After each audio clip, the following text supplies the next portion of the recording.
Hello friends, तो कैसे हैं आप लोग। आशा करता हूँ अच्छे होंगे। तो आज हम लोग इस वीडियो में डिस्कस करने वाले हैं प्रैक्टिस सेट नंबर 41 और प्रैक्टिस सेट नंबर 1 से लेकर के 40 तक हम लोग पिछले वीडियो में कवर कर लिए थे। जो नहीं देखे हैं उनके लिए प्लेलिस्ट बना दिया गया है और प्लेलिस्ट का लिंक इस वीडियो के डिस्क्रिप्शन में दे दिया गया है, तो वहाँ से आप देख लीजिएगा। इसका PDF आपको व्हाट्सएप ग्रुप पर प्रोवाइड कर दिया जाता है और व्हाट्सएप ग्रुप का लिंक इस वीडियो के डिस्क्रिप्शन में दे दिया गया है, तो वहाँ से आप ज्वाइन कर लीजिएगा। ये हम लोग स्पेशल सीरीज स्टार्ट किए थे।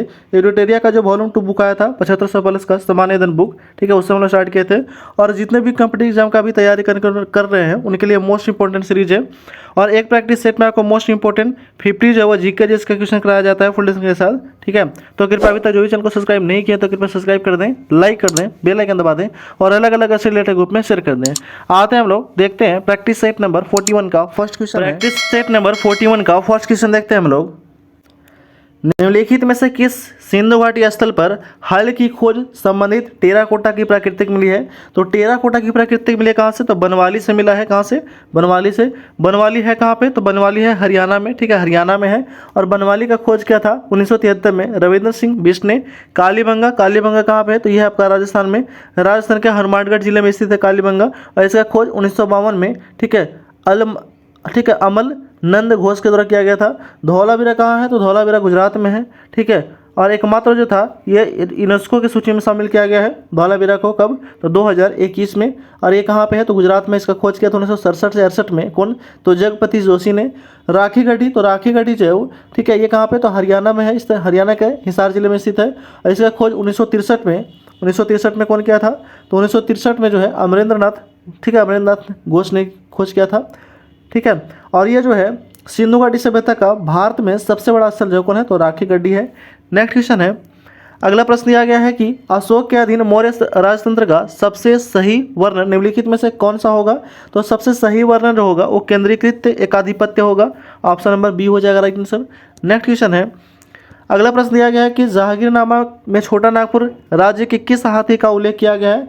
तो जहांगीरनामा में छोटा नागपुर राज्य के एक हाथी था, उसका उल्लेख किया गया था किसका, तो श्यामचंद्र का, हाथी का नाम था श्यामचंद्र। ऑप्शन नंबर डी हो जाएगा राइट आंसर। जहांगीरनामा की रचना किसने किया था, तो ये जहांगीरनामा जो है वो जहांगीर का क्या है, तो जहांगीर का बायोग्राफी है जो खुद लिखा था जहांगीर ने, ठीक है। नेक्स्ट क्वेश्चन है, अगला प्रश्न दिया गया है वो है आपका कि निम्नलिखित में से सूफी संतों का सही कार्यक्रम बताना है, कौन सा होगा। तो इसका सही कार्यक्रम हो जाएगा आपका, ठीक है, ख्वाजा मोइनुद्दीन, ठीक है, ख्वाजा अली हुफ्ज़बीरी। उसके बाद आ जाएगा कौन, तो उसके बाद आ जाएगा शेख बदरुद्दीन समरकंदी। उसके बाद, ठीक है, शाह न्यामतुल्लाह कादरी। उसके बाद आ जाएगा आपका ख्वाजा बाकी बिल्ला। यानी कि, ठीक है, ये सीरीज वाइज दिया गया है 1 2 3 4। तो ऑप्शन नंबर क्या हो जाएगा, तो ऑप्शन नंबर 1 हो जाएगा राइट आंसर, 1 2 3 4। नेक्स्ट क्वेश्चन है, अगला प्रश्न दिया गया है कि निम्नलिखित में से किसका संबंध बिहार होम रूल लीग से नहीं है। तो बिहार होम रूल लीग से संबंधित नहीं है वो आपका फखरुद्दीन अली अहमद नहीं है संबंधित बिहार होम रूल लीग से। ऑप्शन नंबर डी हो जाएगा right answer. Bihar home rule league जो था ये कब स्टार्ट हुआ था, तो 1916 में। और इसके अध्यक्ष कौन थे, तो इसके अध्यक्ष थे मौलाना मजरूल हक थे, ठीक है, ये भी ध्यान रखिएगा। और बाकी सभी थे इसके सदस्य थे सरफराज हुसैन और चंद्रवंशी शाह, यह सभी सदस्य थे। नेक्स्ट क्वेश्चन है, अगला प्रश्न दिया गया है कि निम्नलिखित में से किस सुल्तान ने सती प्रथा को रोकने का प्रयास किया था। तो सती प्रथा को रोकने का प्रयास किया था वो क्या था आपका, मोहम्मद बिन तुगलक ने, ठीक है, उन्हें मोहम्मद बिन तुगलक ने 1900, ठीक है। ये जो था इसका जो कार्यकाल रहा था वो 1325 से लेकर के कब से, तो 1351 तक रहा था। फिरोज शाह तुगलक का जो कार्यकाल था वो 1351 से लेकर के, ठीक है, 1351 से 1388 तक रहा था। अलाउद्दीन खिलजी का जो कार्यकाल था वो रहा था 1296 से लेकर के 1316 तक इसका कार्यकाल रहा था, ठीक है। सती प्रथा का पूरी तरह से उन्मूलन कब हुआ था, तो 1829 में हुआ था। किसके समय में, तो लॉर्ड विलियम बेटी के समय में। किसके सहायता से, तो राजा राम मोहन राय की सहायता से। नेक्स्ट क्वेश्चन है, अगला प्रश्न दिया गया है कि साम्राज्यवादी लेखक में किसे सीधा साधा दैत्य कहकर संबोधित किया था। तो सीधा साधा दैत्य कहकर संबोधित किया गया था वो किया गया था आपका टीपू सुल्तान को। ऑप्शन नंबर सी हो जाएगा राइट आंसर। टीपू सुल्तान मैसूर का शासक जो था वो कब से कब तक रहा था, तो 1782 से लेकर के 1799 तक शासक रहा था, ठीक है। और खुद जो है वो मैसूर का जो है वो टीपू सुल्तान स्वयं को मैसूर का शेर कहता था। हैदर अली टीपू सुल्तान का बेटा था और ये इसका कार्यकाल जो था वो 1761 से लेकर के 1782 तक इसका कार्यकाल था। औरंगजेब का कार्यकाल था 1658 से लेकर के, ठीक है, 1658 से लेकर के 1700, ठीक है, 1707 तक रहा था। जहांगीर का कार्यकाल कब से कब तक था, तो जहांगीर का कार्यकाल था 1605 से लेकर के, ठीक है, 1605 से लेकर 1627 तक था। नेक्स्ट क्वेश्चन है, अगला प्रश्न दिया गया है कि किस सिख धर्मगुरु को पुत्र के द्वारा उदासी नामक संप्रदाय की स्थापना की गई थी। तो उदासी नामक संप्रदाय की स्थापना किया गया था गुरु नानक के द्वारा। ऑप्शन नंबर बी हो जाएगा राइट आंसर। गुरु नानक जो थे वो सिख के पहले, ठीक है, सिख धर्म के प्रवर्तक थे, यानी कि संस्थापक थे गुरु नानक, और ये पहले जो थे वो धर्म गुरु भी थे। ठीक है, इनका जन्म जो था वो 1469 में कहाँ हुआ था, तो तलवंडी में हुआ था, ये भी ध्यान रखिएगा। गुरु अंगद जो थे वो दूसरे गुरु थे। ठीक है, सिख के दूसरे गुरु जो थे कौन थे, तो वो थे गुरु अंगद। ठीक है, उसके बाद गुरु अर्जुन देव जो थे वो पाँचवें गुरु थे, पाँचवें गुरु। और गुरु राम, ठीक है, अमरदास जो थे वो तीसरे गुरु थे, ये भी ध्यान में रखिएगा।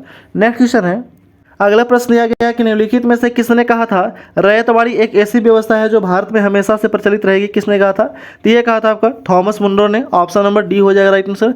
रैयतवाड़ी व्यवस्था जो था वो कब प्रचलित हुआ था, तो ये लाया गया था 1792 में। ठीक है, 1792 में। लेकिन यह संपूर्ण मद्रास में जो था वो कब लगाया गया था, तो 1820 में लगाया गया था, ये भी ध्यान में रखिएगा। नेक्स्ट क्वेश्चन है, अगला प्रश्न है कि निम्नलिखित में से किस समाचार पत्र को महात्मा गांधी से संबंधित नहीं है, तो हो जाएगा आपका इंडियन मिरर। ये संबंधित नहीं है महात्मा गांधी से। तो इंडियन मिरर के जो संपादक थे वो कौन थे, तो देवेंद्र नाथ टैगोर थे। और एक कब प्रकाशित हुआ था, तो 1862 में प्रकाशित हुआ था। इंडियन ओपिनियन का प्रकाशन कब हुआ था, तो 1904 में। किसके द्वारा, तो महात्मा गांधी के द्वारा। यंग इंडिया जो था वो कब से कब तक चला था, तो 1919 में इसका प्रकाशन हुआ था और 1931 तक ये चला था। हरिजन जो था, हरिजन समाचार पत्र जो था 1933 में प्रकाशित हुआ था। किसके द्वारा, तो ये महात्मा गांधी के द्वारा प्रकाशित हुआ था। नेक्स्ट क्वेश्चन है, अगला प्रश्न है कि निम्नलिखित में से लोटा पहाड़ की मुख्य पहचान क्या था, तो लोटा पहाड़ का मुख्य पहचान था प्रस्तरकालीन आदि मानव का केंद्र था। ऑप्शन नंबर बी हो जाएगा राइट आंसर। नेक्स्ट क्वेश्चन है, अगला प्रश्न दिया गया है कि निम्नलिखित में से सही कार्यक्रम के अनुसार व्यवस्थित करना है। यहाँ पे कुछ विद्रोह दिया गया है, इसका सही क्रम बताना है कि कौन सा सही होगा। तो मुंडा विद्रोह कब हुआ था, तो मुंडा विद्रोह हुआ था आपका 1899 से लेकर के 1900 के बीच में हुआ था मुंडा विद्रोह। संथाल विद्रोह कब हुआ था, तो 1855 से लेकर के, ठीक है, 1855 से 56 के बीच में हुआ था। दक्कन विद्रोह कब हुआ था, तो 1875 में हुआ था। और मोपला विद्रोह कब हुआ था, तो 1921 में हुआ था। ठीक है, 1921 में मोपला विद्रोह होता है। तो इसका सही कालक्रम क्या हो जाएगा, तो सबसे पहले क्या हुआ था, तो सबसे पहले हुआ था आपका, ठीक है, संथाल विद्रोह 1855 में। उसके बाद क्या था, तो उसके बाद हो जाता है मोपला विद्रोह 1921 में। ठीक है, उसके बाद क्या हो जाएगा, तो उसके बाद हो जाएगा आपका दक्कन विद्रोह 1875 में। तो यहाँ पे जो हो सकता है डेट मिस्टेक होगा, तो यहाँ पे राइट आंसर इसका ऑप्शन नंबर 2, 4, 1, 3 हो जाएगा। तो क्या होगा, पहले हो जाएगा संथाल और फिर उसके बाद हो जाएगा दक्कन 1875 में, 1855 के बाद 1875, उसके बाद हो जाएगा 1899 से, ठीक है, 1900 में, और उसके बाद मोपला, यानी कि सही कार्यक्रम क्या हो जाएगा, डी हो जाएगा राइट आंसर। ठीक है, नेक्स्ट क्वेश्चन है, अगला प्रश्न है कि डलहौजी के द्वारा किस वर्ष इनाम कमीशन की स्थापना किया गया था, तो इनाम कमीशन का स्थापना किया गया था डलहौजी के द्वारा 1852 ईस्वी में। ऑप्शन नंबर बी हो जाएगा राइट आंसर। डलहौजी का कार्यकाल कब से कब तक रहा था, तो 1848 से लेकर के 1856 तक कार्यकाल रहा था। डलहौजी ने हस्तक्षेप, ठीक है, डलहौजी ने राज्य हड़प नीति यानी कि डॉक्ट्राइन ऑफ लैप्स की नीति जो था वो अपनाया था। कौन, तो डलहौजी ने। नेक्स्ट क्वेश्चन है, अगला प्रश्न है कि व्यवहारिक वेदांत के प्रतिपादक निम्न से कौन थे, तो व्यवहारिक वेदांत के प्रतिपादक थे Swami Vivekananda. Option number B हो जाएगा राइट आंसर। स्वामी विवेकानंद का जन्म कब हुआ था, तो 12 जनवरी 1863 को, और इन्हीं के जन्म दिवस पे राष्ट्रीय युवा दिवस के रूप में भी मनाया जाता है हर साल 12 जनवरी को। ज्योतिबा फुले का जन्म कब हुआ था, तो यह हुआ था 11 अप्रैल 1827 को। महात्मा गांधी का जन्म होता है 2 अक्टूबर 1869 को, और दयानंद सरस्वती का जन्म होता है 12 फरवरी 1824 को। नेक्स्ट क्वेश्चन है, अगला प्रश्न है कि भारत के कौन से राष्ट्रपति पूर्व में केंद्रीय मंत्री भी रहे थे, तो पूर्व में केंद्रीय गृह मंत्री रहे थे Giani Zail Singh. Option number B हो जाएगा राइट आंसर। नेक्स्ट क्वेश्चन है, अगला प्रश्न है कि भारतीय संविधान में राज्य नीति निर्देशक सिद्धांतों को शामिल करने के पीछे मुख्य उद्देश्य क्या था, तो राज्य में नीति निर्देशक सिद्धांतों को शामिल करने का मुख्य उद्देश्य था लोक कल्याणकारी राज्य की स्थापना करना। ऑप्शन नंबर सी हो जाएगा राइट आंसर। और इसका जिक्र कहाँ पे दिया गया है, तो इसका जिक्र जो है वो भाग 4 में, ठीक है, भाग 4 में, ठीक है, अनुच्छेद 36 से 51 में इसका जिक्र किया गया है। और ये कौन से कहाँ से लिया गया है, तो यह संविधान जो है वो लिया गया है आयरलैंड के संविधान से लिया गया है। नेक्स्ट क्वेश्चन है, अगला प्रश्न है कि निम्नलिखित में से कौन सा कथन सत्य है, यह बताना है। तो ये सभी कथन क्या है, तो सत्य है। ठीक है, विश्व की सबसे ऊंचा ज्वालामुखी कौन है, तो पर्वत कोटोपैक्सी इक्वाडोर में है। विश्व की सबसे ऊंचाई पर स्थित सक्रिय ज्वालामुखी ओजस डेल सलाडो, ठीक है, यूएसए में है। विश्व की सबसे ऊंचाई पर स्थित शांत ज्वालामुखी एकांगुआ कहाँ है, ठीक है, एकांगुआ जो है ये माउंट एडिस पर्वत का सबसे ऊंची चोटी को एकांगुआ कहा जाता है। ठीक है, तो ये भी कहाँ है, तो ये है आपका दक्षिणी अमेरिका में है। नेक्स्ट क्वेश्चन है, अगला प्रश्न है कि एशिया की प्रमुख नदियों में से कौन सी नदी मुहाना शीत ऋतु में जम जाता है, तो शीत ऋतु में जम जाता है कौन सा मुहाना, तो है आपका लीना, ओबे और येनेसी, ये सभी मुहाने जम जाते हैं। ऑप्शन नंबर डी हो जाएगा राइट आंसर इनमें से सभी। ठीक है, लीना नदी का जो लंबाई है वो कितना है, तो है आपका 4294 किलोमीटर है लंबाई इसका। ओबे नदी का लंबाई कितना है, तो है आपका 3700 किलोमीटर है। ठीक है, और एनएसी नदी का लंबाई कितना है, तो वह आपका, ठीक है, ये देख लीजिएगा। नेक्स्ट क्वेश्चन है, अगला प्रश्न है कि भारत की निम्नलिखित फसलों में से विचार करना है, बताना है कि उपयुक्त में से कौन सी प्रमुखतः वर्षा पर आधारित फसल है। तो वर्षा पर आधारित जो फसल है वो हो जाएगा आपका मूंगफली, तिल और बाजरा, ये सभी है। ऑप्शन नंबर डी हो जाएगा राइट आंसर, 1, 2 और 3।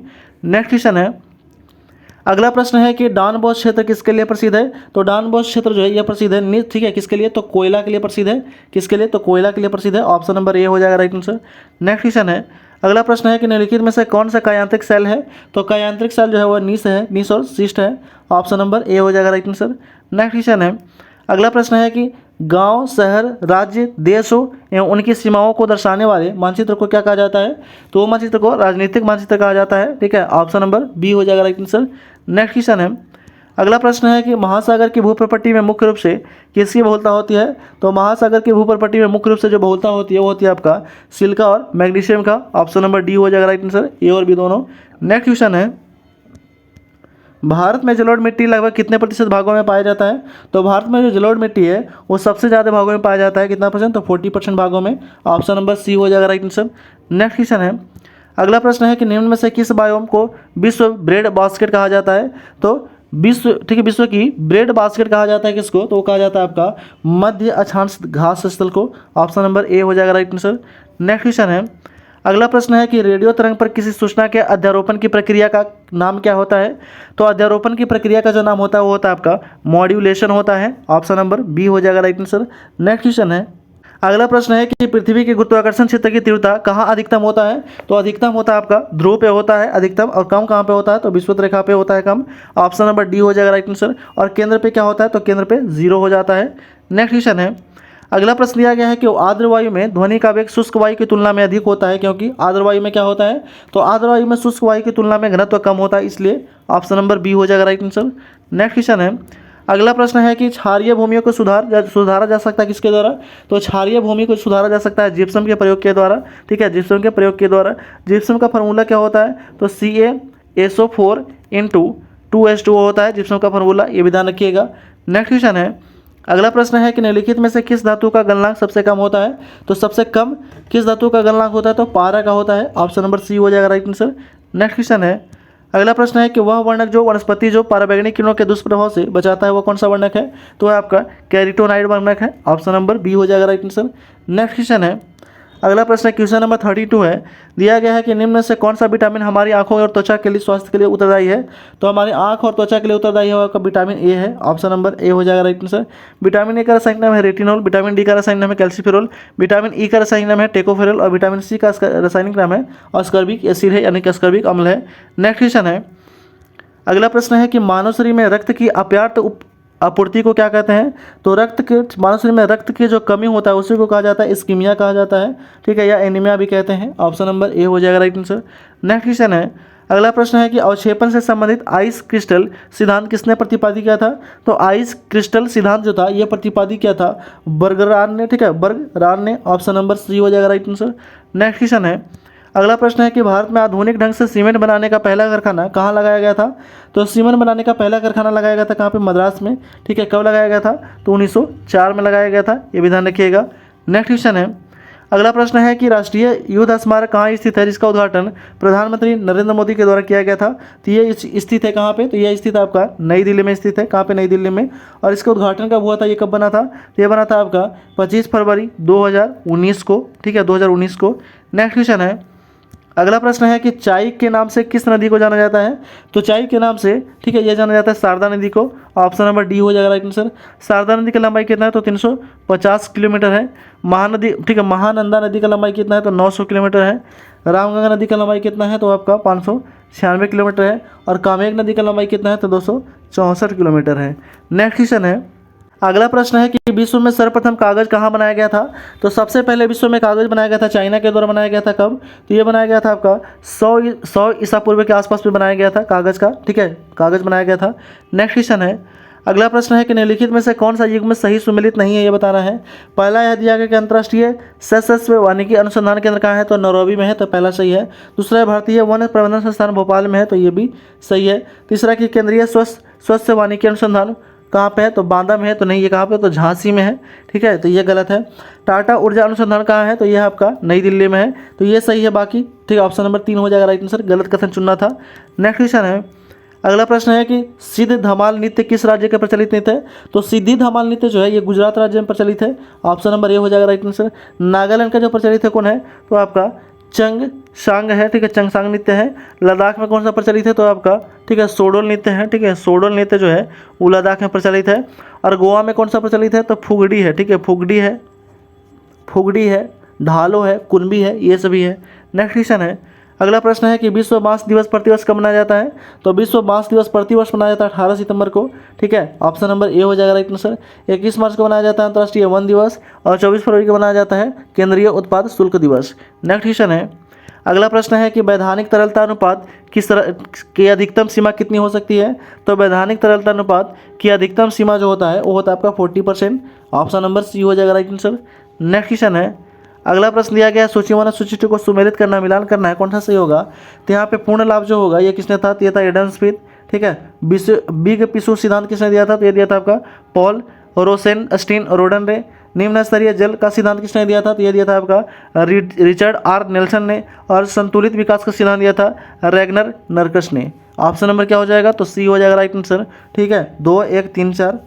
नेक्स्ट क्वेश्चन है, अगला प्रश्न दिया गया है, क्वेश्चन नंबर 44 है, दिया गया कि किसके अनुसार ब्याज एक निश्चित समय के लिए तरलता के त्याग कर पुकारता है, ठीक है, किसके अनुसार ब्याज एक निश्चित समय के लिए तरलता के त्याग का पुरस्कार है, तो वह आपका किन्स ने कहा था, ये ऑप्शन नंबर ए हो जाएगा राइट आंसर। नेक्स्ट क्वेश्चन है, अगला प्रश्न है कि ओकुन का नियम किससे संबंधित है, तो ओकुन का नियम संबंधित आपका ये संबंधित है बेरोजगारी से, ऑप्शन नंबर बी हो जाएगा राइट आंसर। नेक्स्ट क्वेश्चन है, अगला प्रश्न है कि भारत का आयकर निम्नलिखित में से किसका उदाहरण है, तो आयकर जो प्रगतिशील कर और प्रत्यक्ष कर का उदाहरण है आयकर भारत का, ऑप्शन नंबर ए हो जाएगा राइट आंसर। नेक्स्ट क्वेश्चन है, अगला प्रश्न दिया गया है कि गोल्डन स्टेट प्रमाण पत्र किससे संबंधित है, यह संबंधित आपका निर्यातकों से, ऑप्शन नंबर बी हो जाएगा राइट आंसर। नेक्स्ट क्वेश्चन है, अगला प्रश्न दिया गया है कि विनिवेश क्या होता है, तो विनिवेश होता है सरकार द्वारा सार्वजनिक उपक्रमों को शेयर बेचना, ऑप्शन नंबर बी हो जाएगा राइट आंसर। नेक्स्ट क्वेश्चन है, अगला प्रश्न दिया गया है वो आपका क्वेश्चन नंबर 49 है, दिया गया है कि निम्नलिखित में से ध्यान देना है, बताना कि उपयुक्त में से कौन सा किसके द्वारा किए जाते हैं, ये बताना है। तो ये हो जाएगा आपका राइट आंसर, क्या हो जाएगा, तो ये हो जाएगा आपका, ठीक है, कि करों के शुद्ध आय व शेयरों का आवंटित करना, सहायता के अनुदान में नियंत्रित करने वाले सिद्धांतों को नीचे रखना, केंद्र सरकार और राज्य सरकारों के बीच वित्तीय संबंधों को बांट देखना, ये किसके द्वारा किया जाता है, तो ये किया जाता है आपका वित्त आयोग के द्वारा किया जाता है, ऑप्शन नंबर सी हो जाएगा राइट आंसर। वित्त आयोग का चर्चा किस अनुच्छेद में है, तो अनुच्छेद 280 में वित्त आयोग की चर्चा किया गया है। नेक्स्ट क्वेश्चन है और इस वीडियो का लास्ट क्वेश्चन है 50 नंबर क्वेश्चन, दिया गया है कि निम्नलिखित परिस्थितियों में तंत्रों में किसमें प्रजातीय विविधता सापेक्ष काफ़ी अधिक होता है, तो प्रजातीय विविधता सापेक्ष काफ़ी अधिकता होता है किसमें, तो प्रवाल भित्तियाँ में, ऑप्शन नंबर सी हो जाएगा राइट आंसर। तो इस तरह हम लोग, ठीक है, प्रैक्टिस सेट नंबर 41 जो था वो हम लोग टोटल समाप्त कर लिए। इसमें आपको मोस्ट इंपोर्टेंट 50 जो है जीके जीएस का क्वेश्चन कराया गया है फुल डिस्कशन के साथ। तो कृपया अभी तक जो भी चैनल को सब्सक्राइब नहीं किए हैं तो कृपया सब्सक्राइब कर दें, लाइक कर दें, बेल आइकन दबा दें और अलग अलग से रिलेटेड ग्रुप में शेयर कर दें। इसका PDF आपको व्हाट्सएप ग्रुप पे प्रोवाइड कर दिया जाता है और व्हाट्सएप ग्रुप का लिंक इस वीडियो के डिस्क्रिप्शन में दे दिया गया है, तो वहाँ से आप ज्वाइन कर लीजिएगा। Thanks for watching.